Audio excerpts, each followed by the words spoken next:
Seja bem-vindo. O bate-papo hoje é com a fonoaudióloga doutora Cida Stia. A conversa é sobre a voz como um caminho para o desenvolvimento. Obrigado por essa entrevista, doutora Cida. Eu que te agradeço, Vinícius. Muito bom estar aqui na Livraria Cultura, um espaço tão gostoso, batendo papo sobre um tema que eu adoro. Você defendeu recentemente uma tese nos Estados Unidos que tem a ver com voz. Pode comentar um pouquinho sobre essa tese? Eu já há alguns anos trabalho mais precisamente há 26 anos eu trabalho com repórteres de televisão e para mim sempre foi um tema de muito estudo, de muita pesquisa, para que eu pudesse sempre buscar, até além da fonoaudiologia, formas de ajudá-los a ter uma ótima performance no vídeo. E o meu doutorado, eu tive a oportunidade de estudar a relação entre credibilidade e estilos diferentes de comunicação no vídeo. Acho que nós vivemos num mundo de grande transformação e essa grande transformação pede exatamente que os repórteres, todos os profissionais que vêm fazendo vídeo já de uma forma, repensem a forma como estão se posicionando diante da notícia, diante do entretenimento. Esse trabalho, ele nasceu de um desejo de deixar para os repórteres um material com caráter científico da grande transformação que a comunicação vive hoje. Tenho como o meu principal trabalho no meu dia a dia desenvolver profissionais para o vídeo, ou seja, desenvolver a comunicação, e desenvolver a comunicação é dar ferramentas para que o profissional possa acessá-las de uma maneira que o seu trabalho seja potencializado. Hoje todo mundo grava vídeo e o que nós temos a ver com isso em relação à credibilidade? O profissional, o jornalista, trabalha com notícia, diferentemente de qualquer youtuber, de qualquer pessoa que faça entretenimento. O jornalista, ele tem uma característica que ele precisa estar em diferentes lugares, se apropriar das informações rapidamente, dar o peso que ela precisa ter e, ao mesmo tempo, falar muito bem. Então, a fala é algo que precisa ser sempre um ponto de referência para todo profissional de televisão. Eu noto que muitos profissionais procuram, nesse momento, se aperfeiçoar para gravar vídeos, porque não parece tanto uma diversão quanto uma obrigação do novo profissional ter essa linguagem, a do vídeo, a de gravar o áudio no WhatsApp. Como é que o seu trabalho encontra essa demanda profissional? É incrível como hoje, todos os dias, alguém me procura falando: eu preciso gravar um vídeo super importante, eu preciso de ajuda. Claro, o momento de gravação é o momento em que a pessoa vai colocar ali todo um conhecimento e compartilhar com alguém. Isso pode ser um simples entretenimento, seja uma vontade de dividir alguma coisa. Os stories do Instagram contam o quanto que nós nos interessamos por isso. Como é bom, né? Ver ali o que o outro está fazendo, sem nem falar com ele, você sabe, que bom, ele está lá viajando e tal. Você sabe a respeito das coisas de uma forma mais dinâmica. Mas essa gravação de vídeo que nós falamos em relação ao trabalho, aquilo que você precisa apresentar, geralmente dá uma dúzia de frio na barriga de quem nunca gravou um vídeo. E em cima disso, é preciso, sim, ter um cuidado para organizar as ideias, apresentar o material de uma maneira que seja clara, objetiva e especialmente agradável para quem vai ouvir. Doutora Cida, eu noto, de uma maneira muito franca, vou fazer essa pergunta, muitos profissionais com medo de parecerem feios, de parecerem ruins no vídeo. Primeiro, queria perguntar se isso tem solução, né? E qual é o primeiro passo que a pessoa pode tomar para se ajudar e encarar de uma vez a câmera, por exemplo? Não ter medo de ser quem ela é. Então, toda pessoa que está bem resolvida com quem é, vai bem para o vídeo. Mas é difícil.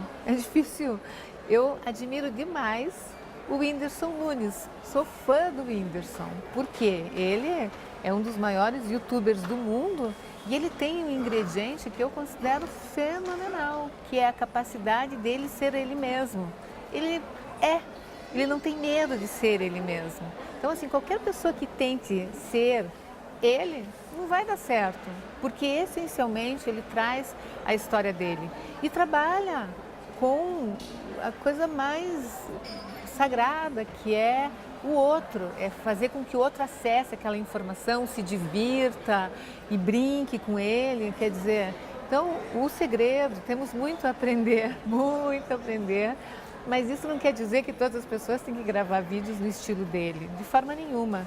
Isso até me motivou muito na minha tese a escrever sobre essa relação de credibilidade em relação a estilos diferentes de comunicação, ou seja, mais séria, mais formal, mais solta, mais descontraída e aquele bem descontraído, ou seja, nesses opostos, o que nós pudemos observar? Que a pessoa que é séria, ela ganha também credibilidade tanto quanto uma pessoa que é descontraída. A gente pode pensar, não, hoje em dia só tem espaço para as pessoas, tô aqui falando. Não, cada um tem o seu estilo e esse seu estilo precisa ser preservado.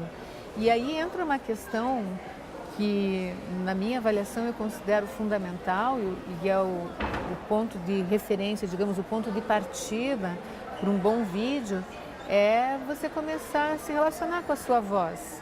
Quando você pensa, bom, eu falo porque o outro vai me ouvir. Qual é essa voz que eu estou entregando? Como que eu estou me expressando?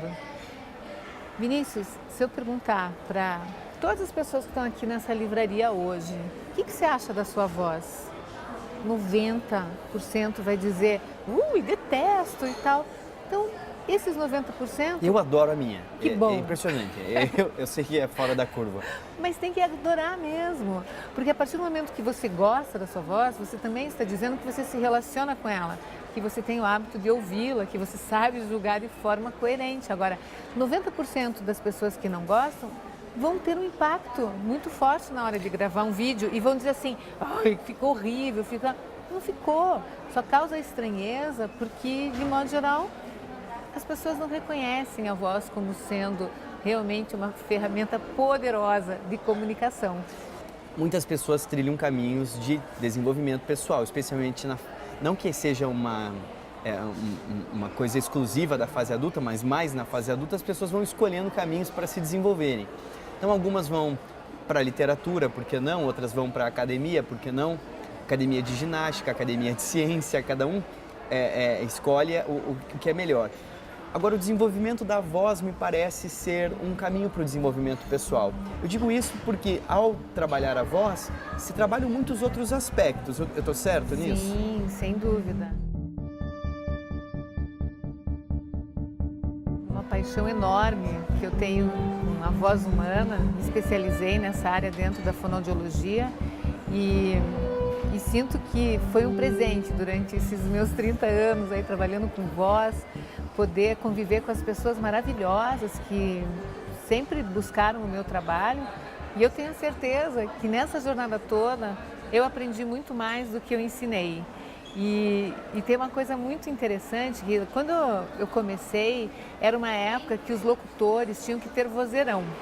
O locutor tinha que ter uma voz assim, impostada, era o momento da impostação vocal. Hoje a gente nem ouve mais o termo impostação vocal. A gente ouve nas igrejas ainda. Sim, mas é que daí a impostação vocal para o canto até cabe, no canto lírico, enfim, né?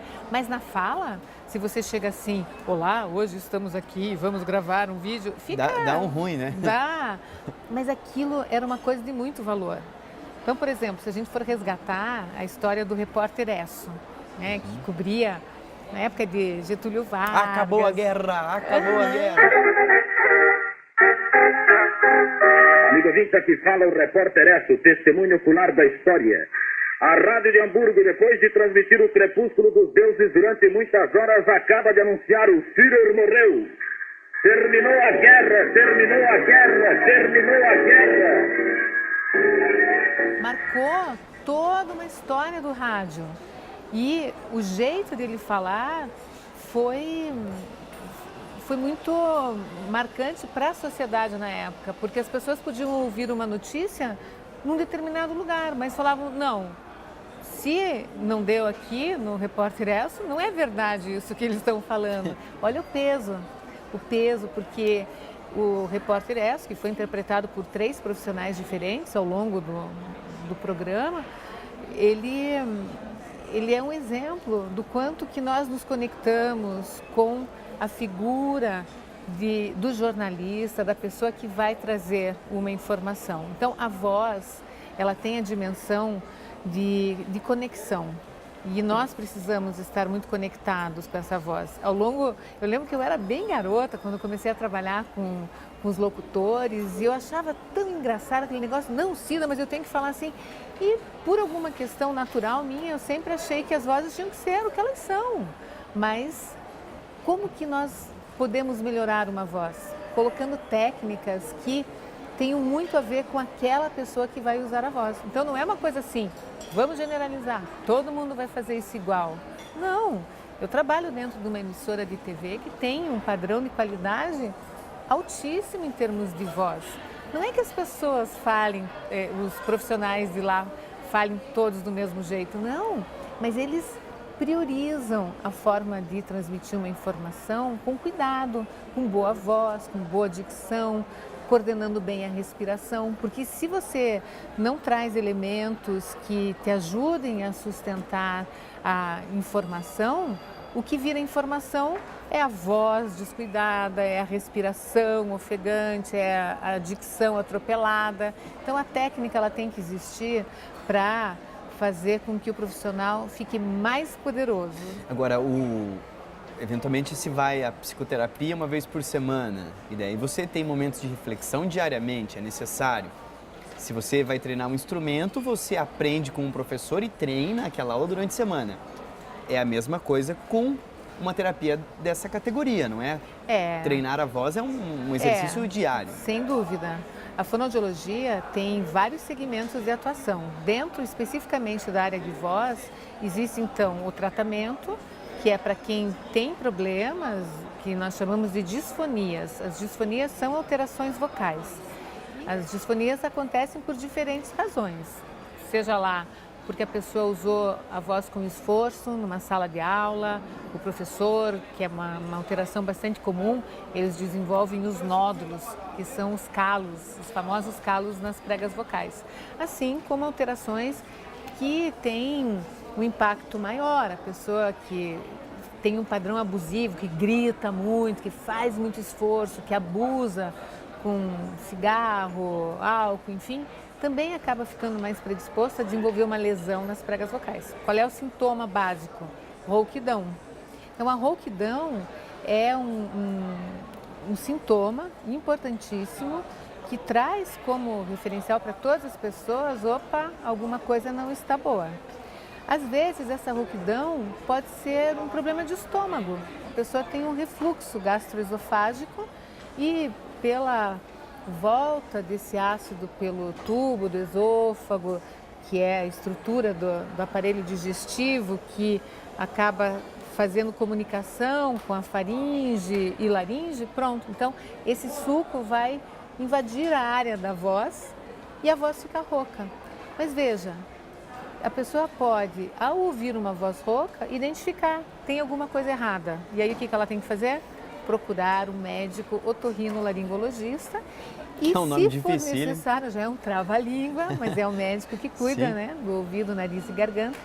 E, naturalmente, também procurar um fonoaudiólogo para tratar essa alteração de voz. Mas também existe a atuação que é de aperfeiçoamento, que é um trabalho em que se pode fazer um levantamento das características da própria voz e ver, especialmente no uso profissional, como que a voz precisa ser melhorada. Um exemplo disso, voltando à questão da preparação no vídeo, que é bem o meu dia a dia, as repórteres em início de carreira tendem a ter uma voz muito fina. E essa voz muito fina acaba tirando o peso da informação. Então, é bem difícil para uma repórter começar com uma vozinha muito fininha e conseguir passar credibilidade. Isso daí é uma bobagem, porque ela, tendo a informação, a voz dela não deveria interferir, mas infelizmente interfere. E nesse aspecto, o profissional, a profissional, no caso, tem que trabalhar a qualidade da voz e se empoderar com ela. A voz, ao longo da minha vida, a coisa mais bonita que eu vejo é as pessoas realmente transformando as suas vidas porque elas se apropriam disso. Ter voz é exatamente ter a capacidade de se posicionar no mundo. E se você for observar uma pessoa quando chega num ambiente, tem pessoas que chegam sem voz, porque não estão presentes. E tem pessoas que chegam e claramente se colocam no ambiente. Olá, boa tarde, bom dia, oi, tudo bem, seja lá da forma que for. Mas elas usam a voz de forma assertiva. Então veja, por isso que essa relação da voz tem muito a ver com o comportamento e com a performance da pessoa em todas as situações do dia a dia. Eu percebo assim, desde que comecei a ser treinado por você, já tem um tempinho. E eu queria propor, para a gente finalizar esse vídeo, e graças a Deus nós vamos poder continuar essa conversa em outros episódios, eu queria te propor uma reflexão que eu ouvi de você há alguns anos, que quando uma voz se cala, o que fica? Né? Você fazia essa pergunta há algum tempo. Queria saber se isso ainda regra o que você acredita sobre o seu trabalho, né? E se isso pode ainda incentivar alguém a atentar para a voz, para a própria voz. Nossa, olha, Vinícius, eu, como fonoaudióloga clínica, eu já trabalhei com situações de extrema dificuldade em termos de reabilitação da voz. Então, quando uma pessoa diz que não gosta da própria voz, você sabe que me dói meu coração quando eu ouço isso? Porque quando uma voz se altera, ela traz também uma alteração na vida do indivíduo. E essa capacidade de realmente colocar a voz no lugar é transformador. E é a possibilidade de saber dar a dimensão daquilo que você é. Então, se você tem alguma limitação e começa a se entender melhor com a voz, você sabe que, por incrível que possa parecer, as coisas acontecem. Vou te dar um exemplo para nós fecharmos aqui a nossa conversa. Outro dia um cliente meu, que sempre foi muito econômico na forma de usar a voz, ele assistiu um vídeo meu, desses vídeos que eu tenho postado nas redes sociais. Deliciosos todos. E nesse vídeo eu falava assim, bom, imagina que você tem uma reunião hoje, vai lá e fale. E ele chegou no meu consultório e falou, Cida, deixa eu te contar que outro dia eu vi aquele vídeo bem no momento que eu ia entrar numa reunião. E você falou, vai lá e fale, não deixe de falar. Se você acredita no que você tem para falar, vai lá e fale. Pois eu fui lá e falei. E foi tão bacana, porque ele falou assim, Cida, acabei de falar, todo mundo assim me olhou, porque aquilo não era algo esperado para alguém que nunca exercitava a fala. Então, o melhor jeito de começar a se entender com essa nossa poderosa ferramenta de transformação que é a voz, é começar a se gravar, é começar primeiro a respeitá-la, né? Gostar dela. Mas aí perceber quais são os ajustes que são necessários para que ela dê conta de te representar à altura. Essa é a minha mensagem para quem deseja começar a mexer com essa parte tão sagrada do nosso corpo. Doutora Cida Stier, muito obrigado por essa entrevista. A nossa conversa fica disponível aqui para quem puder reproduzir também e puder repostar e, como é que fala, enviar para os amigos, para qualquer pessoa que precisa melhorar a voz. Obrigado pela companhia até aqui. Tchau. Eu que te agradeço, Vinícius.